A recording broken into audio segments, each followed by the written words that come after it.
আপনারা অনেকেই বিচার কার্যের বাইরে যারা থাকেন, যারা বিচারের ব্যাপারে নন টেকনিক্যাল পার্সন, তারা অনেক বিষয় হয়তো বিচারের ব্যাপারে বুঝতে পারেন না। আবেগের জায়গা থেকে তারা অনেক কথাই বলেন, আমরা বুঝি যে এটা তাদের আবেগের কথা। যেমন বলা হয় 1 বছর হয়ে গেল বিচার কেন হলো না, একটা রায় হলো না, করেন কি আপনারা?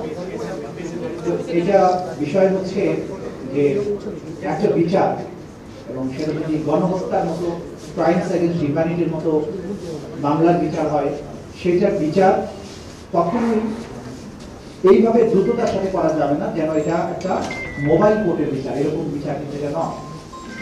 মোবাইল কোর্টের ক্ষেত্রে যেটা করা সম্ভব হয়, ইন্টারন্যাশনাল ক্রাইমস ট্রাইব্যুনাল যেটা আছে আমাদের, তাদের পক্ষে সেই ধরনের বিচার করা সম্ভব নয়। এটার একটা নির্দিষ্ট প্রসিডিওর আছে, সেই প্রসিডিওর আমাদেরকে ফলো করতে হয়। আমরা সেপ্টেম্বর মাসে দায়িত্ব নিয়েছি, নভেম্বর পর্যন্ত কোর্ট সবকিছু ঠিকঠাক হতে সময় লেগেছে। তারপরে মাত্র কয়েক মাসের ব্যবধানে, 6 মাসেরও কম সময়ের মধ্যে প্রথম তদন্ত রিপোর্টটা কিন্তু আন্তর্জাতিক অপরাধ ট্রাইব্যুনালের তদন্ত সংস্থা দিতে পেরেছে। আপনাদের এটাও মাথায় রাখতে হবে যে তদন্ত সংস্থায় যে সমস্ত অফিসাররা কাজ করেন, তারা যদিও পুলিশ বাহিনী থেকে এসেছেন, তারা কিন্তু স্বৈরাচারের সাথে সম্পৃক্ত কেউ না। তারা অধিকাংশই স্বৈর শাসনের আমলে তারা কিন্তু হয় বঞ্চিত ছিলেন, ওএসডি ছিলেন, নইলে বান্দরবনে ছিলেন। এই সমস্ত জায়গা থেকে যারা স্বৈর শাসনের সাথে কোনো অবস্থায় একমত ছিলেন না, বা ওই অপশাসনের সাথে সম্পৃক্ত না, সেখান থেকেই বেছে বেছে আমাদেরকে তদন্ত কর্মকর্তা নিয়োগ করতে হয়েছে। এরপরে সমস্যা হচ্ছে যে তারা তদন্ত করেছেন সাধারণ আইনের মামলার তদন্ত। ইন্টারন্যাশনাল ক্রাইমস ট্রাইব্যুনাল অ্যাক্টের অধীনে যে মামলা, এখানে যে অপরাধ, এটা অপরাধের যে ধরন, অপরাধের যে উপাদান, বিচারের যে পদ্ধতি, সবকিছু কিন্তু সাধারণ আইনের থেকে আকাশ পাতাল পার্থক্য। যেমন ধরুন, আপনি যদি একটা মার্ডারের বিচার করেন, মার্ডারের বিচারের সময় দেখতে হয় তাকে মোটিভ কি ছিল খুন করার, কে খুন করেছে, কিভাবে খুন করেছে, গুলি করেছে না কোপ দিয়েছে, যদি দুইজনে কোপ দিয়ে থাকে কার কোপে মারা গিয়েছে, সেই কোপের আঘাত যেটা সেটা পোস্টমর্টমের সাথে সাপোর্ট করে কিনা, যে এই আঘাতই তার মৃত্যু হয়েছে, দিস অ্যান্ড দ্যাট। কিন্তু ক্রাইমস এগেইনস্ট হিউম্যানিটিতে মার্ডার যখন হয়, সেখানে এই সমস্ত কিছু প্রমাণ করতে হয় না। সেটা প্রমাণের পদ্ধতিটা সম্পূর্ণ ভিন্ন। এটা আইনের ব্যাখ্যা আমরা এখানে আলোচনা করব না। একজন মানুষ যদি একটা খুন করে, সেটা আপনি বের করলেন, কিন্তু যেখানে 1,500 মানুষ শহীদ হয়ে গেছে, সেখানে আপনি 1,500-এর মধ্যে আমার জানা মতো 4-5 জন বা 10 জন মানুষের শহীদের চেয়ে বেশি মানুষের কোনো পোস্টমর্টেম হয়নি। ওই সময়ে পোস্টমর্টেম করার কোনো পরিবেশ ছিল না, সুযোগ ছিল না। পোস্টমর্টেম দূরের কথা, প্রথম বাধা দিয়েছে হসপিটালে নিতে, কারণ অ্যাম্বুলেন্সে হামলা করেছে, রিকশায় হামলা করেছে, যারা নিয়ে যাওয়ার চেষ্টা করেছে তাদেরকে গুলি করেছে। প্রথম ব্যারিয়ার যে আপনি হসপিটালে যেতে পারেন। যেগুলোকে নেওয়া গেছে, হসপিটালে যাওয়ার পরে পুলিশ বাধা দিয়েছে চিকিৎসা করতে, এবং আপনারাই বলেছেন যে আমরা ওদেরকে গুলি করেছে মারার জন্য, আপনারা চিকিৎসা দিচ্ছেন কেন? আপনারা শুনেছেন তার কথা। পঙ্গু হসপিটালে যখন আমরা প্রথম, আমি দায়িত্ব নেই, তার পরপরই গিয়েছি, সেখানে ভর্তি রোগী এখনো যারা আছেন তারা বলেছেন যে প্রাইম মিনিস্টার নিজে এসে বলেছে এগুলো সারবানা, চিকিৎসা দিবা না, তাদের অন্য কোথাও যেতে না পারে। এটা আবার ব্যাখ্যা দিয়েছিলাম, অনেকে আবার এটা ভুল ব্যাখ্যা করেছেন, নো রিলিজ নো ট্রিটমেন্ট। এটা আবার বলেছেন উনি পজিটিভ অর্থে বলেছেন, না উনি পজিটিভ অর্থে বলেননি।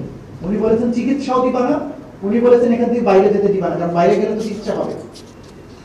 পা পচে গেছে, গ্যাংগ্রিন হয়ে যাচ্ছে, সেই রোগীকে কোনো চিকিৎসা দেয়নি। সে বলেছে আমাকে মাফ করে দেন, আমি চলে যাই বাইরে, যাই ওনাকে বাড়িতে গিয়ে মরবো, এখানে মরতে চাই না। না, বলছেন না তোমাকে যেতে দেওয়া হবে না, আমাদের সেই অর্ডার আছে, যেতে দিতে পারবো না। এরপরে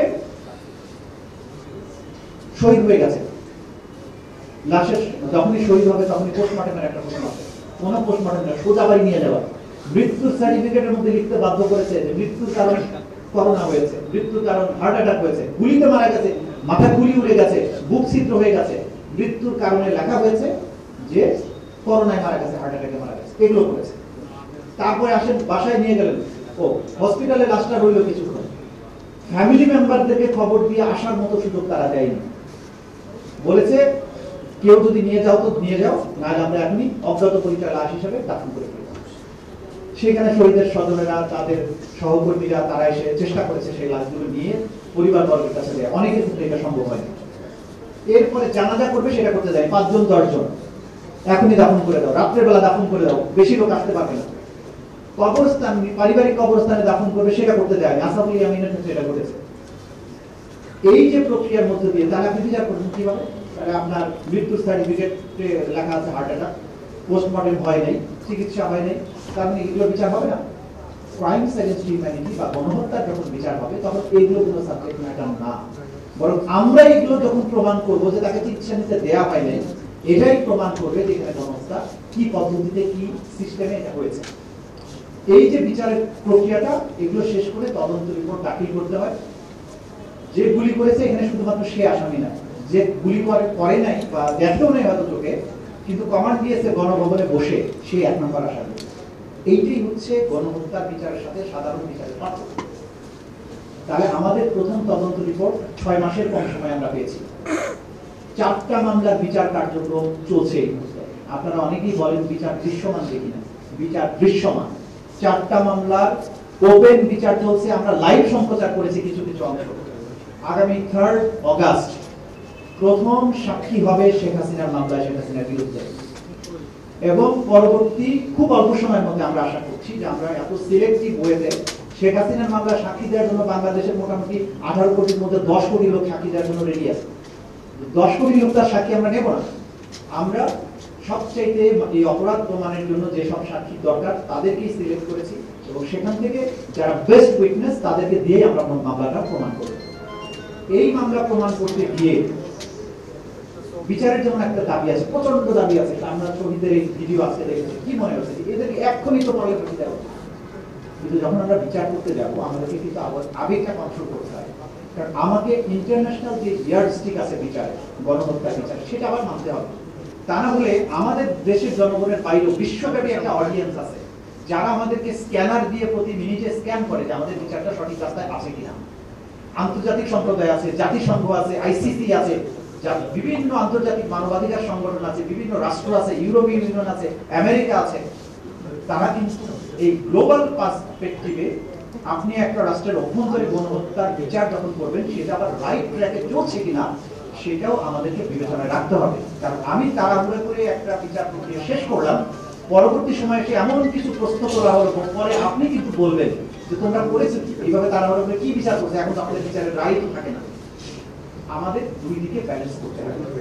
আমাদের শহীদদের পরিবার, শহীদদের স্বজন, ভিকটিমদের আবেগকে যখন অ্যাড্রেস করতে হয়, তাদের বিচারের যে দাবি, যে তৃষ্ণা, সেটা যেমন অ্যাড্রেস করতে হয়, একইভাবে আইন, আন্তর্জাতিক স্ট্যান্ডার্ড, আসামির অধিকার, এগুলোকে মেনটেন করে এটা করতে হয়। সেটা করতে যে যুক্তিসঙ্গত সময় দরকার সেটা আমরা নিয়েছি, সেটা আমরা নিচ্ছি, কিন্তু তার অর্থ এই নয় যে এই বিচার বছরের পর বছর সময় লাগবে, তা না। যেভাবে বিচার প্রক্রিয়া আগাচ্ছে, সব কমান্ডার যে বিচার, একটা বড় অংশের বিচার আগামী ডিসেম্বরের মধ্যেই সমাপ্ত হবে বলে আমরা আপনাদেরকে আশ্বাস দিতে পারি। এরপরে যেটা বাকি থাকবে, 15 বছর ধরে চলা যে গুম এবং এক্সট্রা জুডিশিয়াল কেস, এটা এত বিস্তৃত পরিসরে করা হয়েছে, এটার পেছনে যে কমান্ড স্ট্রাকচার, এটার যে প্যাটার্ন। কারণ একটা মানুষকে রাস্তা থেকে গুম করে ফেলা হয়েছে, তাকে নিয়ে কোথায় নিয়ে গেছে কেউ জানে না। 8 বছর, 10 বছর, 15 বছর, আজকে 16 বছর, আপনারা কিন্তু জানেন না যারা গুমের শিকার হয়েছে, তারা যারা ফিরে আসেনি, তারা কোথায় আছে, তারা জীবিত না মৃত, মৃত হয়ে থাকলে কবে মারা গেছে, কোথায় কবর হয়েছে, কোনো কিছু কিন্তু আমরা জানি না। এই যে গোপন বন্দিশালায় আটক, গোপন বন্দিশালা থেকে মানুষকে ধরে নিয়ে গিয়ে হত্যা করে লাশ কখনো নদীতে, কখনো সাগরে, কখনো জঙ্গলে, এই যে ফেলে দেয়া, এই বিচার করার যে দায়িত্ব জাতির কাঁধে আছে।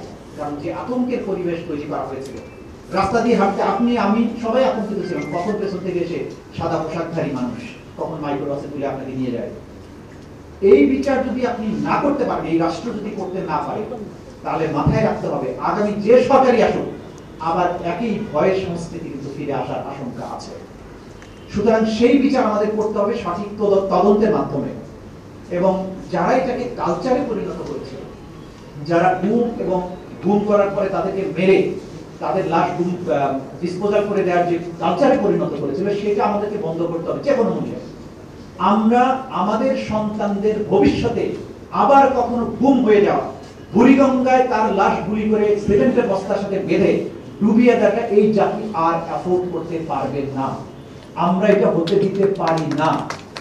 সুতরাং এই বিচার আমাদেরকে করে যেতে হবে, কিন্তু এই বিচারের জন্য কিন্তু গণহত্যার বিচারের চেয়ে একটু বেশি সময় লাগবে। কারণ এটার তদন্তের প্রক্রিয়াটা জটিল, এটার এভিডেন্স কালেকশনটা জটিল, এবং এইটাকে স্ট্যাবলিশ করার জন্য আন্তর্জাতিক যে স্ট্যান্ডার্ড আছে সেটা ফলো করে করাটা খানিকটা কষ্টসাধ্য, খানিকটা না খুবই কষ্টসাধ্য, কিন্তু আমরা কনফিডেন্ট, আমরা রাইট ট্র্যাকে আছি।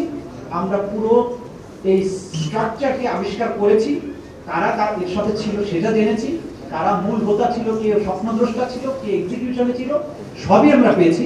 এক এক করে সেগুলোর বিচার আমরা করে যাব, কিন্তু যতটুকু সময় দরকার পরবর্তীতে যারাই সরকারে আসবেন নির্বাচিত হয়ে তাদের প্রতি আপনাদের একটা একটা অঙ্গীকার তাদের কাছ থেকে নেওয়া উচিত হবে যে এই বিচার কোনো অবস্থায় যেন বন্ধ না হয়, যতক্ষণ পর্যন্ত এটা শেষ না হবে। এটা খুবই ইম্পর্টেন্ট এই জাতির জন্য। এই সরকারের পক্ষ থেকে হ্যাঁ অনেক সমালোচনা অনেকেই করেছেন, করাটা স্বাভাবিক, আবেগ আছে আপনাদের, কিন্তু আইন মন্ত্রণালয়ের ব্যাপারে যতটুকু আমার কাজের সাথে সম্পৃক্ত আমি জানি যে যখন আমি বলেছি যে এখানে ট্রাইব্যুনাল বিল্ডিংটা সংস্কার করতে হবে, পরদিন সকালবেলায় 30 জন 40 জন ইঞ্জিনিয়ার সহ, চিফ ইঞ্জিনিয়ার সহ, সচিবরা সহ গিয়ে হাজির হয়েছে। দুজন উপদেষ্টা সকাল 8টার আগে গিয়ে হাজির হতেন, নিজেরা তদারকি করেছেন বিল্ডিং এর কাজ সমাপ্ত হচ্ছে কিনা, এবং যতক্ষণ সমাপ্ত না হয়েছে কিন্তু প্রতি সপ্তাহে দুবার করে তারা গিয়েছেন। যখন আমি বলেছি আমার প্রসিকিউটর দরকার, অমুককে আমি চাই, বলেছে যদি আপনি মনে করেন যে আপনার এই কাজের জন্য অমুককে দরকার, 1 মিনিট দেরি করেন নেই, বসে থেকে আমি গেজেট করিয়ে নিয়ে গিয়েছি। তদন্ত কর্মকর্তা নিয়ে করতে হবে, কাকে কাকে দরকার, কোন কোন লোক আমরা আমাদের জানা মতে ভালো তাদেরকে দরকার। উনি কিন্তু পরবর্তী দিন আসতে বলেননি, উনি ওখানে বসে সমাধান করেছেন। সুতরাং বিচারের ব্যাপারে আইন মন্ত্রণালয়ের যে সহযোগিতা, আইন উপদেষ্টার যে সহযোগিতা, এবং ট্রাইব্যুনালে আমরা যে কয়েকজন মানুষ আছি, অন্তত আল্লাহ তাআলার কাছে আমরা এই ব্যাপারে জবাবদিহি করতে ভীত নই যে আমরা কোনো একজন মানুষ এই প্রক্রিয়ায় কোয়ালিটি মেনটেন করার ক্ষেত্রে এবং বিচারের উদ্দেশ্য সফল করার ব্যাপারে আমরা এক বিন্দু আপোষ করিনি। ইনশাআল্লাহ আমি আগের দিনও বলেছি যে আমরা আল্লাহ তাআলা যদি তৌফিক দেয়, পৃথিবীর কোন সম্পদের বিনিময়ে আমাদের প্রসিকিউশনকে, আমাদের এই বিচার ব্যবস্থাকে কেনার ক্ষমতা কারো হবে না ইনশাআল্লাহ। আমাদেরকে প্রভাবিত করে, আমাদেরকে টাকা দিয়ে, আমাদেরকে প্রলোভন দেখিয়ে অথবা ভয় দেখিয়ে বিচার কার্য থেকে বিরত রাখা যাবে না। বিচার কার্যের কোনো আপোষ করারও সুযোগ কাউকে আমরা ইনশাআল্লাহ দেব। বিচার পূর্ণ শক্তিতে চলছে। দৃশ্যমান হওয়ার ব্যাপারে যারা বুঝতে পারেন না তারা অনুগ্রহ করে চোখ রাখবেন, আদালতে যাদের আসা সম্ভব হবে তারা আসবেন। বিচার প্রক্রিয়া নির্দিষ্ট গতিতেই চলছে, স্ট্যান্ডার্ড মেনটেন করে আমরা করছি, এবং এটা সমাপ্ত অবশ্যই আমরা নির্ধারিত সময়ের মধ্যে করবো ইনশাআল্লাহ। আর শহীদ পরিবারের সদস্যদের প্রতি আমাদের শ্রদ্ধা, ভালোবাসা এবং আবেগ, কারণ তারাই বাংলাদেশটাকে একটা নতুন জন্ম দিয়েছে। কিন্তু মাথায় রাখবেন যে এই সরকার কতটা সীমাবদ্ধতার মধ্যে দায়িত্ব পালন করে। আমরা চাইলেও, যেমন শহীদ ইয়ামিনের বাবা বলেছেন যে পুলিশকে দিয়ে তদন্ত করছেন, মুগ্ধের বাবা বলেছেন, কিন্তু দেখেন তদন্ত করার এক্সপার্টিস কার বাংলাদেশে? আমি কি চাইলে আমি তদন্তকারী হতে পারবো? আপনাকে দিলে আপনি পারবেন? এই যে তদন্তের বিষয়টা, এটা ঠিক যে পুলিশ অধিকাংশ হত্যাকাণ্ড পুলিশ দ্বারা হয়েছে, কিন্তু আজকে তো বাংলাদেশে আপনি পুলিশ কি নাই করে দিতে পারবেন? পারাতে যাবেন। পুলিশের ব্যক্তিগুলো হয়তো যারা এগুলোর সাথে সম্পৃক্ত ছিল তাদেরকে আপনি বাদ দিলেন, কিন্তু পুলিশের মধ্যে তো ভালো মানুষ কিছু হলেও আছে, এবং নাহলে এই রাষ্ট্রটা আজকে ফাংশন করছে কিভাবে?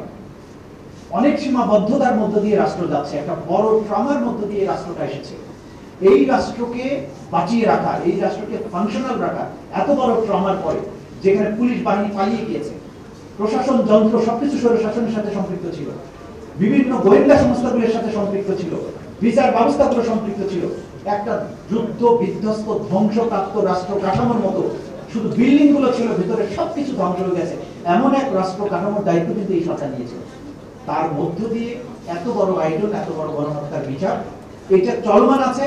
শুকরিয়া আদায় করি আমরা, এবং আমরা যেহেতু ডিটারমাইন্ড আছি, ইনশাআল্লাহ এই বিচারের সঠিক পরিণতি আপনারা বাংলাদেশে দেখতে পাবেন। এই ব্যাপারে কোনো রকম দ্বিধা এবং সন্দেহ আপনারা রাখবেন না। সবশেষে এই বিচার আগামী বাংলাদেশে ভয়হীন, ভীতিহীন একটা পরিবেশ তৈরি করবে।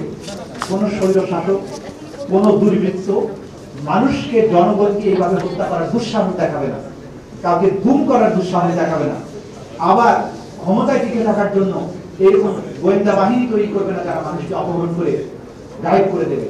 সেই রকম একটা বাংলাদেশের স্বপ্ন দেখে সেই স্বপ্ন বাস্তবায়নের জন্য এই বিচার ব্যবস্থাটাকে সঠিক রাস্তায় পরিচালনার মাধ্যমে বিচারটা নিশ্চিত করে আগামীর বাংলাদেশ এবং মুক্ত বাংলাদেশ প্রতিষ্ঠার জন্য গোটা জাতির সবাই আমরা একসাথে কাজ করছি।